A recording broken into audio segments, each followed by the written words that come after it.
Hello students, મારી YouTube channel physics by Rathod સરમાં તમારું સ્વાગત છે. આજે 11 સાયન્સનો ના ચેપ્ટર નંબર 2 ની અંદર કેટલાક થિયરિકલ એક્ઝામ્પલ આપણે જે ટેક્સ્ટબુકમાં આપેલા છે એનસીઈઆરટી બુકની અંદર, તો એનું સોલ્યુશન આપણે જોઈ લઈએ.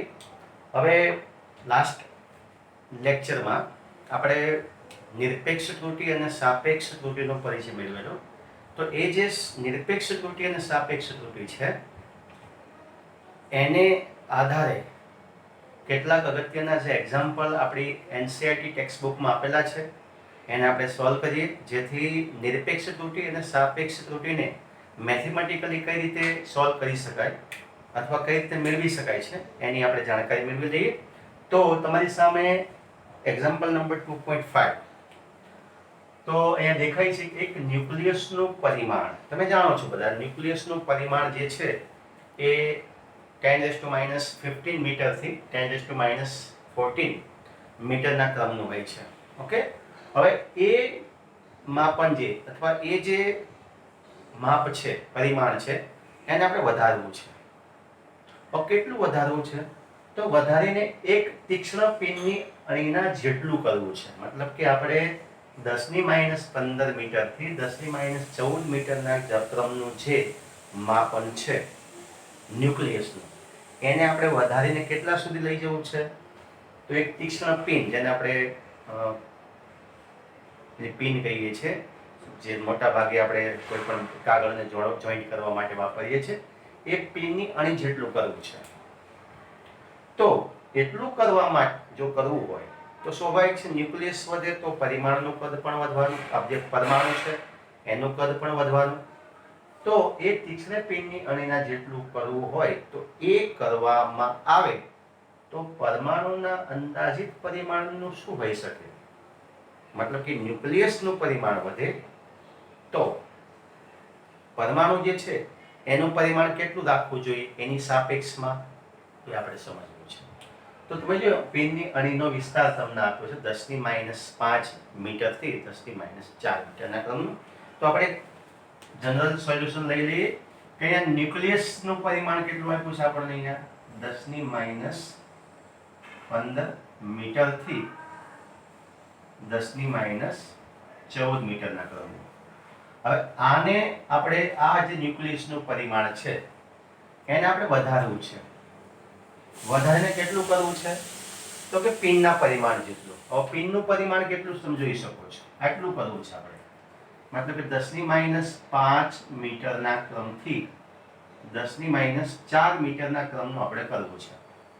તો અહીંથી આ પરિમાણ જે છે એ સૂક્ષ્મ પરિમાણને આપણે આ પરિમાણ સુધી પહોંચાડવું છે. તો કઈ રીતે આ પરિમાણને અહીં સુધી પહોંચાડવા માટે આપણે કેટલા ગણું કરવું જોઈએ? તો એ કેટલા ગણું કરવા માટે તમે જોઈ શકો છો કે -15 ને આપણે -5 સુધી લઈ જવું, શું કરવું પડે? તો 10⁻15 મીટરથી આપણે 10⁻5 સુધી કરવું છે. તો -15 નું -5 સુધી લઈ જવા આપણે કેટલા ગણું કરવું પડે? તો તમે જોઈ શકો છો કે 10⁻15 × 10⁻10, 10⁻10 ઘાત. આ બંને ભેગું કરીએ તો તમને ખ્યાલ આવી જશે કે તમને આ ક્રમ મળી જશે. થઈ જાય ને? આધા સરખો હોય તો ઘાતાંકનો શું થાય? સરવાળો. -15 + 10 = -5 થઈ જાય. મતલબ શું થાય કે આપણે જે ન્યુક્લિયસનું પરિમાણ છે એને આપણે આટલા ગણું કરવું પડે, 10⁻10 ઘાત ગણું કરવું પડે વધારીને.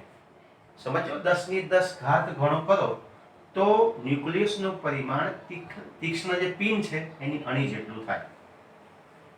તો આ તો ખ્યાલ આવી ગયો કે ભાઈ ન્યુક્લિયસનું પરિમાણ આપણે 10⁻10 ઘાત જેટલું વધારવું છે. સમજ પડે ને તમને કે આ -15 ને આપણે -5 સુધી પહોંચાડીએ છીએ તો 10⁻10 ઘાત જેટલું ઘણું કરવું પડે. એ રીતે 10⁻14 ને 10⁻4 સુધી પહોંચાડવું છે તો પણ 10⁻10 ઘાત જેટલું તમારે ઘણું કરવું પડે. તો એ તો નક્કી થઈ ગયું કે ભાઈ ન્યુક્લિયસના પરિમાણને તીક્ષ્ણ પિનની અણીના પરિમાણ સુધી પહોંચાડવા માટે 10⁻10 ઘાત ગણું આપણે કરવું પડે. તો આ જ બાબતને ધ્યાનમાં રાખીને આપણે પરમાણુના પરિમાણને પણ એ રીતે વધારવું પડે. જેટલું ન્યુક્લિયસનું પરિમાણ આપણે જેટલા ગણું કરીએ છીએ એટલું જ પરમાણુનું પરિમાણ આપણે કરવું પડે. વધારવું પડે એટલા ગણો. તો પરમાણુનું પરિમાણ અંદાજિત, આ જે પરમાણુ છે એ પરમાણુનું પરિમાણ અંદાજિત કેટલું છે? તો કે 10⁻10 મીટરના ક્રમનું હોય છે. ખ્યાલ આવી ગયો? હવે જો ન્યુક્લિયસનું પરિમાણ આપણે 10 ગણું કરીએ તો આપણને તીક્ષ્ણ પિંડની અણી જેટલું મળી જાય. તો હવે પરમાણુનું પરિમાણ જે છે, જે હકીકતમાં છે જ, એને આપણે આ તીક્ષ્ણ પિંડની સાપેક્ષમાં વધારવું હોય તો આ પરિમાણને કેટલા ગણું કરવું પડે? તો કે 10⁻10 ઘાત જેટલું કરવું પડે. ચલો 10⁻10 ઘાત, તો આની સાથે આપણે 10⁻10 ઘાત ગુણી નાખીએ તો ઇઝ ઇક્વલ ટુ શું આવે? 10 ની કેટલી ઘાત આવશે? 0 ઘાત મીટર. આટલું મીટર. તો કોઈ પણની 0 ઘાત એટલે 1 થઈ જાય, મતલબ કે 1 મીટરના ક્રમનું કરવું પડે. ખ્યાલ આવ્યો? એટલે સમજી લો કે જો ન્યુક્લિયસનું પરિમાણ આપણે 10⁻15 થી 10⁻14 મીટરથી વધારીને જો 10⁻5 થી 10⁻4 મીટરના ક્રમનું કરવું હોય તો 10⁻10 ઘાત ગણું જેટલું વધારવું પડે. તો એની સાપેક્ષમાં પરમાણુને પણ 10⁻10 ઘાત જેટલો વધારવો જોઈએ. તો પરમાણુનું જે અંદાજિત પરિમાણ છે એને જો 10⁻10 ઘાત ગણું જો વધારીએ તો અત્યારે હાલ જે 10⁻10 મીટરના ક્રમનું છે એ 1 મીટરના ક્રમનું કરવું પડે. એનો મતલબ શું થયો હવે? કે ન્યુક્લિયસ પરમાણુની જે ત્રિજ્યા છે એ 1 મીટરની ત્રિજ્યાનો પરમાણુ તમારે લેવો પડે. કેટલા મીટરની ત્રિજ્યાનો? 1 મીટરની ત્રિજ્યાનો તમારો પરમાણુ છે. 10 ગણું કરો તો 10⁻10 ઘાત ગણું કરો તો 1 મીટરની ત્રિજ્યાનો પરમાણુ તમને મળે. અને એ પરમાણુની અંદર એનું જે કેન્દ્ર છે ત્યાં તમે પિન મૂકો. આપણી જે પિન છે એની અણી મૂકો. એ અણી જેટલો ભાગ રોકે છે એ શું થયું? ન્યુક્લિયસ. ખ્યાલ આવ્યો? 1 મીટરની ત્રિજ્યાના પરમાણુના પરિમાણની સાપેક્ષમાં એનું જે કેન્દ્ર છે ત્યાં તમે પિનની અણી મૂકો અને એ જેટલો ડોટ, મતલબ કે બિંદુ જેટલો ભાગ ત્યાં અંકિત કરે છે એ બિંદુ જેટલા ભાગને શું કહેવાય? પરમાણુનું ન્યુક્લિયસ. તો આ સમસની અંદર આપણે પરમાણુનું અંદાજિત પરિમાણ શું હોઈ શકે? તો કે 1 મીટરના ત્રિજ્યાના ક્રમનું લેવું પડે. કેટલું? 1 મીટરના ત્રિજ્યાના ક્રમનું. ખ્યાલ આવી ગયો? ઓકે, સમજણ પડી ગઈ બરાબર કે શું કહેવા માંગે છે? ઓકે, તો લગભગ આમાં તમને ખ્યાલ આવી ગયો હશે. હવે આપણે 2.7 અહીં લખ્યું છે મેં, કારણ કે 2.6 એક્ઝામ્પલ એક થિયરિકલ એક્ઝામ્પલ છે અને છતાંય એને આપણે સોલ્વ કરી નાખીએ. તો હવે આપણી રાષ્ટ્રીય પ્રયોગશાળા જે છે એ રાષ્ટ્રીય પ્રયોગશાળાની અંદર જે 2 ઘડિયાળો છે, 2 ઘડિયાળોના સમયનું માપન કરવામાં આવે છે અને એની જે સરખામણી છે એને આપણે રાષ્ટ્રીય પ્રયોગશાળાની જે ઘડિયાળ છે એની સાથે કરવામાં આવે છે. તો અહીંયા આપણી પાસે 2 ઘડિયાળો છે. એ 2 ઘડિયાળોનું પરીક્ષણ કરવામાં આવ્યું. જ્યારે પરીક્ષણ કરવામાં આવે છે ને ત્યારે પ્રમાણભૂત જે આપણી ઘડિયાળ છે રાષ્ટ્રીય પ્રયોગશાળામાં એ 12 વાગ્યાનો સમય બતાવે છે. કેટલા વાગ્યાનો? તો 12 વાગ્યાના સમયની સાપેક્ષમાં આપણે બાકીની જે 2 ઘડિયાળો છે જેનું પરીક્ષણ આપણે કરવાનું છે એના 1 અઠવાડિયાના માપન તમને આપ્યા છે કે બરાબર 12 વાગે. તો આ બંને ઘડિયાળમાં 12 વાગે છે એ વખતનો સમય શું હોય છે એના અવલોકનો તમને આપ્યા છે. સોમ મંગળ બુધ, ગુરુ શુક્ર શનિ રવિ, અને મંડે ટુ સન્ડે. દરેક અવલોકનો તમે જોઈ લો. ઘડિયાળ 1 અને ઘડિયાળ 2 માટે આપ્યા છે. તમને દેખાતા હશે એટલે આપણે બહુ ટાઈમ બગાડતા નથી. આની અંદર તમે એક્ઝેક્ટ જુઓ તો ઘડિયાળ 1 ની અંદર સમય માપનમાં મોટા ભાગે 12 વાગ્યા છે. 12, 11:59, 11:59, મતલબ કે તમારું જે સમય માપન છે એ 12 ની આજુબાજુ છે.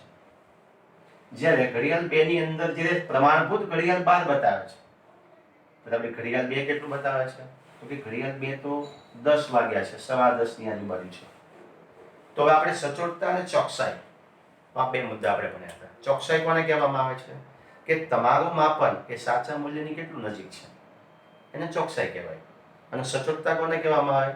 કે તમારું માપન કેટલા વિભેદન સુધી, કેટલી સીમા સુધી કર્યું છે એને સચોટતા કહેવાય. તો હવે તમે જોઈ લો અહીંયા કે આ બંને ઘડિયાળમાંથી કોનું માપન સાચા માપનની નજીક છે તો તમે જોઈ શકો છો ઘડિયાળ એક જે છે ને એનું માપન લગભગ 12 ની આજુબાજુ છે, તો એ આની સાથે બરાબર મેચ થાય છે અથવા એની વધુ નજીક છે, તો આ ઘડિયાળની ચોકસાઈ વધુ છે. શું વધુ છે? ચોકસાઈ. જેની સાપેક્ષમાં અહીં તમે જો તો 2 કલાકનો તફાવત છે એટલે આની ચોકસાઈ ઓછી. સમજણ પડી? આની ચોકસાઈ શું છે? તો કે ચોકસાઈ વધુ. અહીંયા ચોકસાઈ શું છે? તો કે ચોકસાઈ ઓછી. પણ પ્રશ્ન આપણે એ છે કે આ બંને ઘડિયાળમાંથી કઈ ઘડિયાળ વાપરવી જોઈએ? તો હવે ઘડિયાળ એ માપવા માટે પાછું આપણે સચોટતા જોવી પડશે. ચોકસાઈ તો આની વધુ છે, આની સચોટતા આની ચોકસાઈ વધુ છે, આની ચોકસાઈ ઓછી. તો હવે આપણે એના માપનમાં ઘડિયાળ કેટલી આગળ પાછળ થાય છે એનું અવલોકન કરીએ. વેરિએશન કેટલું આવે છે. તો તમે જોઈ શકો છો કે આ જે ઘડિયાળ છે ને એનું મેક્સિમમ માપન જે છે તો 12, 1 અને 15, 12, 1, 30 બરાબર, અને 12, 1, 50 આ મેક્સિમમ માપન છે. વધુમાં વધુ આટલી ઘડિયાળ આગળ થઈ છે 12 થી આગળ, એટલે આપણે લખી નાખીએ કે 12,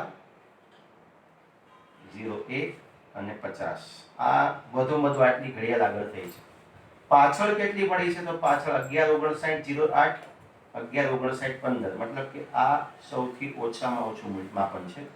તો 11, 59, 08. તો આ બંને રેન્જ આપણે જોઈ લઈએ. તો વેરિએશન કેટલું સમય માપનમાં છે? તો તમે જોઈ શકો છો 50 માંથી 8 જાય એટલે તમને અહીંયા મળશે 42. બાદબાકી તમને આવડે છે. હવે અહીંયા 01 માંથી આપણે 59 બાદ કરવાના છે, મતલબ કે 01 મિનિટમાંથી 59 મિનિટ બાદ કરવી છે. તો આપણે અહીંથી 1 કલાક ઓછો કરવો પડશે. 1 કલાક ઓછો કરો એટલે અહીંયા થઈ જાય 11. પણ કલાક તમે આ બાજુ લાવો તો પછી અહીંયા દસકો નથી લેવાનો. આ દસકા પદ્ધતિની બાદબાકી નથી. તમે 1 કલાકને મિનિટમાં કન્વર્ટ કરો છો તો અહીંયા તમારે આવશે 60. 1 કલાકનું મિનિટમાં કન્વર્ટ કરો એટલે 60. 60 ને કેટલા થાય? 61. 61 માંથી 59 કાઢો એટલે 0.2. 2 મિનિટ અને 42 સેકન્ડનું વેરિએશન છે. જો સેકન્ડમાં કન્વર્ટ કરો તો 120 પ્લસ 42 એટલે 162 સેકન્ડ નું વેરિએશન છે સમય માપનમાં. જે એની સાપેક્ષમાં અહીં જુઓ તમે આ માપનમાં અહીંથી સૌથી વધુ માપન કેટલું છે? સૌથી વધુ ટાઈમ કેટલો બતાવે છે આ ઘડિયાળ? તો કે 10 ની 15, 24. 10 ની 15, 24 થી વધુ કઈ છે ના, તો 10 ની 15, 24 આ સૌથી વધુ માપન છે. સૌથી ઓછું 10 ની 14, 59. 10 ની 14, 53 સૌથી સૂક્ષ્મ માપન છે. તો 10 ની 14, 53 બાદબાકી કરી નાખો તો અહીંયા તમે જોઈ શકો 24 માંથી 53 જવાના જ નથી, તો પહેલા આપણે બાદબાકી કરી નાખીએ. તો 4 માંથી 3 જાય તો 1, 2 માંથી 5 ના જાય તો અહીંથી આપણે 1 મિનિટ ઓછી કરવી પડશે. 1 મિનિટ ઓછી કરો એટલે 14. અહીંયા મિનિટ ને સેકન્ડમાં કન્વર્ટ એટલે ફરી પાછી પેલી સેકન્ડ પદ્ધતિની જે બાદબાકી છે એટલે અહીં 60 આવશે. 60 ને 62 એટલે 62 ટૂંકમાં કુલ કેટલા થઈ જશે જોઈ લો. તો 62 ને અહીંયા થઈ જશે 24 એટલે 84. 84 માંથી 53 બાદ કરી નાખો તો 84 માંથી 53 બાદ કરશો તો આઈ થિંક તમને કંઈક 37 સેકન્ડ જેટલો સમય મળશે. ઓકે ને? અહીંયા 84 ને 53 એટલે 1. અહીંયા કેટલા થશે? 8 માંથી 3, 31 સેકન્ડ. તો આ શું થયું તમારું? 31 સેકન્ડ જે છે એ વેરિએશન છે ટાઈમનું.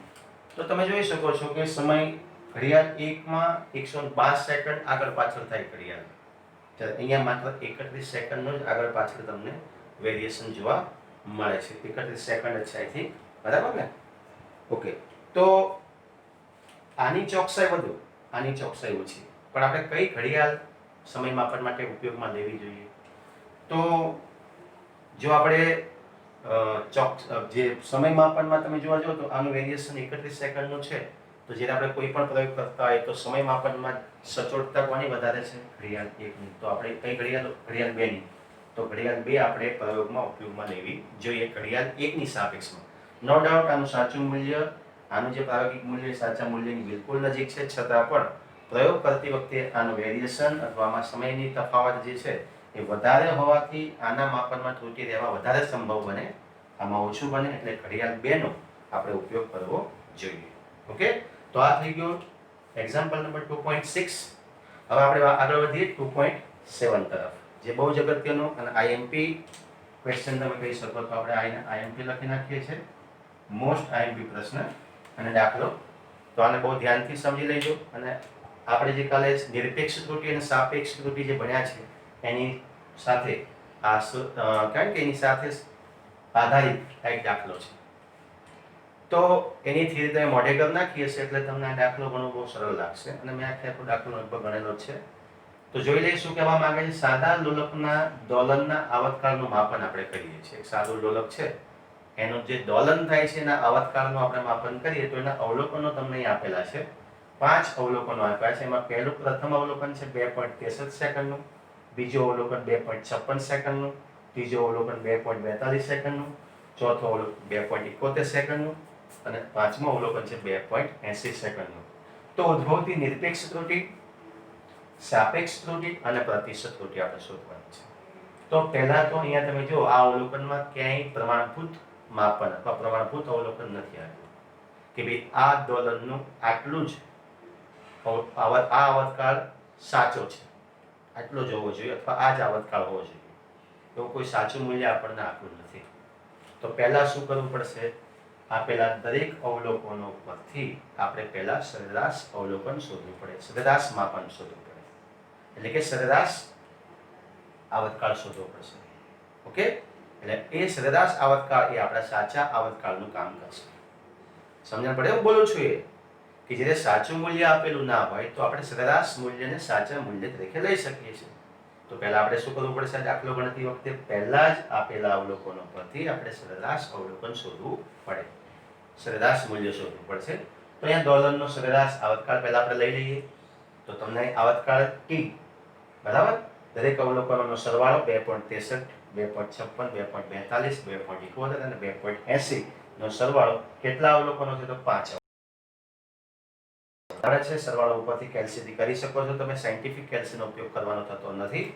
જે સાદું આપણું કેલ્સી છે એ કેલ્સીથી તમે સરવાળો કરો તો તમને 13.12/5 5 વડે ભાગવાના છે. કેલ્સીથી કરવું બહુ સરળ છે. તમને 2.624 સેકન્ડનો સમય મળશે.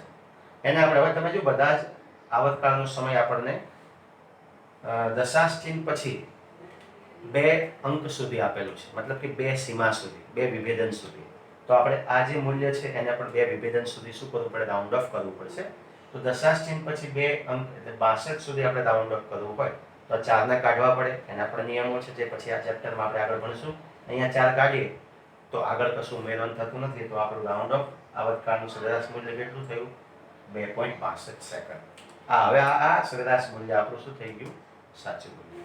હવે સાચું મૂલ્ય મળી ગયું તો હવે આપણે નિરપેક્ષ ત્રુટિ બહુ સરળતાથી શોધી શકીએ છીએ. નિરપેક્ષ ત્રુટિ એટલે શું? તો કાલ લાસ્ટ લેક્ચરમાં આપણે જોયું હતું, બરાબર ને? જો તમે જોયું તો ખ્યાલ આવશે કે સાચા મૂલ્ય અને પ્રાયોગિક મૂલ્યના ધન તફાવતને, સાચું મૂલ્ય ના હોય તો સરેરાશ મૂલ્ય અને પ્રાયોગિક મૂલ્યનું ધન તફાવત. તો હવે દરેક અવલોકનની નિરપેક્ષ ત્રુટિ આપણે લઈ લઈએ. તો સાચું મૂલ્ય કેટલું છે? અહીંયા 2.62. પ્રાયોગિક મૂલ્ય કેટલું આપણું પહેલું? 2.63. બાદબાકી કરો એટલે 0.01. ઋણ આવશે તો પણ નિરપેક્ષ છે, માનાંકની બહાર નીકળે એટલે કોઈ પણ સંખ્યા ધન બને છે અથવા એ નિરપેક્ષ થઈ જાય છે. તો તમે જોજો બધા જ મૂલ્ય આપણને ધન જ મળશે, બાદબાકી ઋણ કરવાના થતા નથી. એટલે જ આપણે કહીએ છીએ ધન તફાવત નહીં, બાદબાકી તમારે ધન જ લેવાની છે. ઋણ આવે તો પણ ધન લેવાની. સમજણ પડે? એવું બોલું છું. ઋણ આવે તો પણ ધન લેવાની છે. ક્લિયર? ચલો બાદબાકી કરતા જાઓ. તમને ખ્યાલ છે, બાદબાકી તમને આવડે છે. 2.62, 2.63 0.01, 2.62, 2.56 0.06, પછી બાદબાકી 0.20, અહીંયા બાદબાકી 0.09, અહીંયા 2.62 minus 2.80 0.18 second, minus 18 second minus 0.18. પણ આપણે નિરપેક્ષ મૂલ્ય ધન જ લેવાનું છે, ધન જ લેવાનું છે. એટલા બધા જ મૂલ્ય ધન આવશે. હવે આ બધી જ નિરપેક્ષ ત્રુટિ આપણને બધા અવલોકનોની મળી ગઈ છે. બધા અવલોકનોની નિરપેક્ષ ત્રુટિ આપણને મળી. તો હવે એના ઉપરથી આપણે સરેરાશ નિરપેક્ષ ત્રુટિ આપણે શોધવાની છે. ખ્યાલ આવી ગયો શું શોધવાનું છે? નિરપેક્ષ ત્રુટિ દરેક અવલોકનોની મળી જાય, જે આપણે વ્યાખ્યા છે પ્રમાણે કે સાચા મૂલ્ય અને પ્રાયોગિક મૂલ્યનો ધન તફાવત, એટલે ધન જ તફાવત લેવાનો છે. એ બધાના ધન તફાવત આપણે મેળવી લીધા, એટલે દરેક અવલોકનોની આપણને નિરપેક્ષ ત્રુટિ મળી ગઈ. તો હવે આપણે શું કરવાનું? એ દરેક નિરપેક્ષ ત્રુટિની સરેરાશ શોધવાની, એટલે આપણને મળશે સરેરાશ નિરપેક્ષ ત્રુટિ. તો સરેરાશ નિરપેક્ષ ત્રુટિ શોધવા માટે તમે જોઈ શકો છો બધી નિરપેક્ષ ત્રુટિ જે આપી છે એનો સરવાળો ભાગ્યા 2. કેલ્સીથી તમે સરવાળો બાદબાકી કરશો, ભાગાકાર કરશો એટલે 0.54. ઉપરના બધાનો સરવાળો 0.54. 5 વડે ભાગશો તો રાઉન્ડ ઓફ તમને 0.11 સેકન્ડ જેટલો સમય મળશે. તો આ થઈ ગઈ આપણી સરેરાશ નિરપેક્ષ ત્રુટિ દરેક અવલોકનોની. ઓકે, હવે જ્યારે આપણને સરેરાશ નિરપેક્ષ ત્રુટિ મળી ગઈ અને સાચું મૂલ્ય આપણી પાસે છે, તો દરેક રાશિને દર્શાવવાની ચોક્કસ રીત છે. તો આ સાદા લોલકના આવર્તકાળને આ રીતે દર્શાવી શકાય: 2.62 પ્લસ માઇનસ 0.11 સેકન્ડ.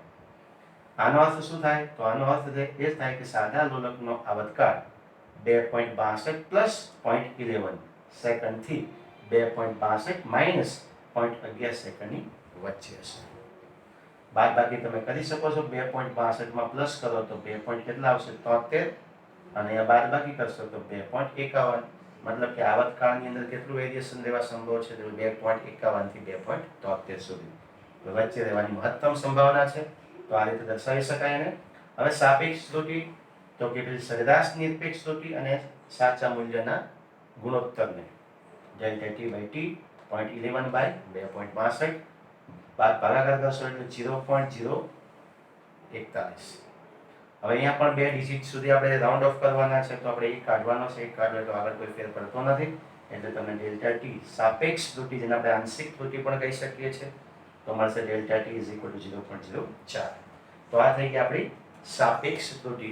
પ્રતિશત ત્રુટિ તમને ખ્યાલ છે, સાપેક્ષ ત્રુટિને ટકામાં રૂપાંતરિત કરો તો 100 વડે ગુણવા પડે. તો જોઈ શકો છો સાપેક્ષ ત્રુટિ ડેલ્ટા ટી × 100 ટકામાં. ડેલ્ટા ટી કેટલા છે? 0.04. એને 100 વડે ગુણી નાખો તો 4%. મતલબ કે આ આવર્તકાળની અંદર કેટલા ટકા ત્રુટિ રહેવા સંભવ છે ટકાની અંદર? તો આ જુઓ તો 2.62 માં 11% રહેવા સંભવ છે. 2.62 માં કેટલા ટકા રહેવા સંભવ છે? 0.11%. 0.11 2.62 ની અંદર. પણ ટકામાં કેટલા રહેવા સંભવ છે? 4%.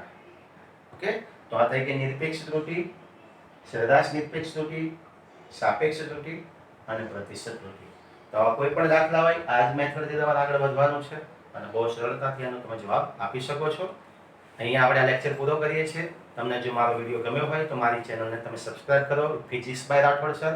અચૂક પ્લીઝ મારી ચેનલને તમે શેર કરો, લાઈક કરો અને જે બેલ આઇકન છે એને ઓન કરો. ઓલ ને ઓન કરશો એટલે મારા દરેક વિડીયો તમને મળતા રહેશે.